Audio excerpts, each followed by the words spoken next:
Kami dari Universitas Muhammadiyah Profesor Dr. Hamka akan mempresentasikan atau memperagakan alat kami, yaitu tentang elektrolisis air dengan penambahan bahan nitrogen. Dan nama saya adalah Wita Wijaya dan rekan kerja saya Putri Laila Adiati. Dan alat ini semua bahan-bahan kita. Untuk alat dan bahannya, yang pertama adalah di sini ada pH meter untuk mengukur pH air yang sudah ada di dalam tabung, terus elemen pemanas, lalu ada pipa, ada keran air untuk pembuka dan penutup, dan keran untuk keluaran airnya, hasil yang sudah dipanaskan atau yang kita hitung pH-nya. Kemudian ada penutup kaca digunakan di tabung yang kedua dan 2 buah tabung tentunya. Nah, tujuan dari alat ini adalah untuk menentukan pH di dalam air, apakah air tersebut bisa dikonsumsi atau tidak. Yang kedua, untuk menentukan adanya bubble atau gelembung pada nitrogen. Kemudian selanjutnya akan dijelaskan oleh rekan kerja saya. Ya, saya ingin menjelaskan bagaimana cara kerja dari alat elektrolisis air ini. Pertama, kita isi air untuk di tabung sebelah kiri. Nah, kemudian kita tes pH-nya sebelum kita panaskan. Nah, kita pakai pH digital ya.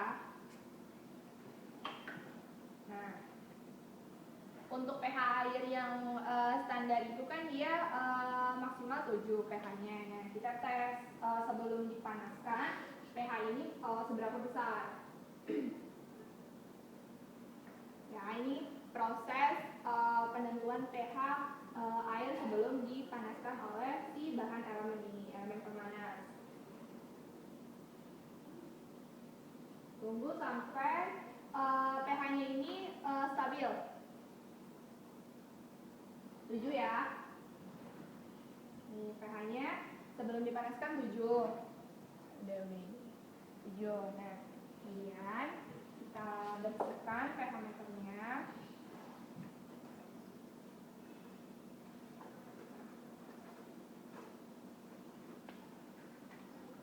Setelah mengukur pH, kita ukur suhu air sebelum dipanaskan. Diusahakan tidak menyentuh dengan tangan, karena nanti akan mempengaruhi. Kita masukkan.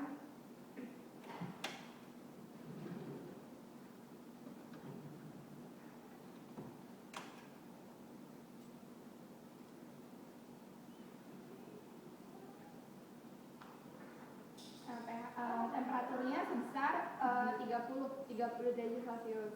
Nah, itu sebelum dipanaskan. Nah, sekarang kita nyalakan si elemen pemanasnya.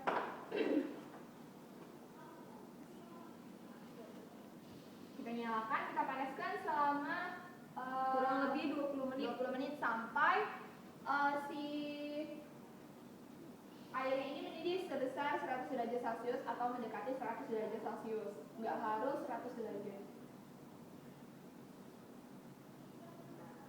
Tunggu 20 menit.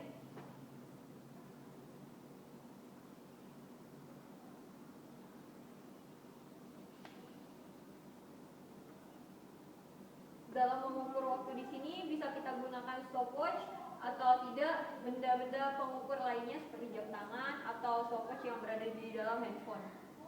Ya, nah.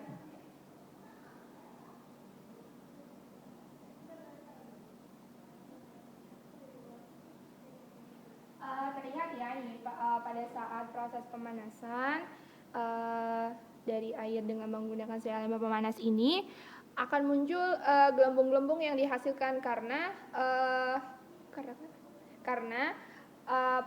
suhu yang normal berpindah terhadap si elemen pemanas ini. Jadi muncullah si gelembung-gelembung hidrogen ini.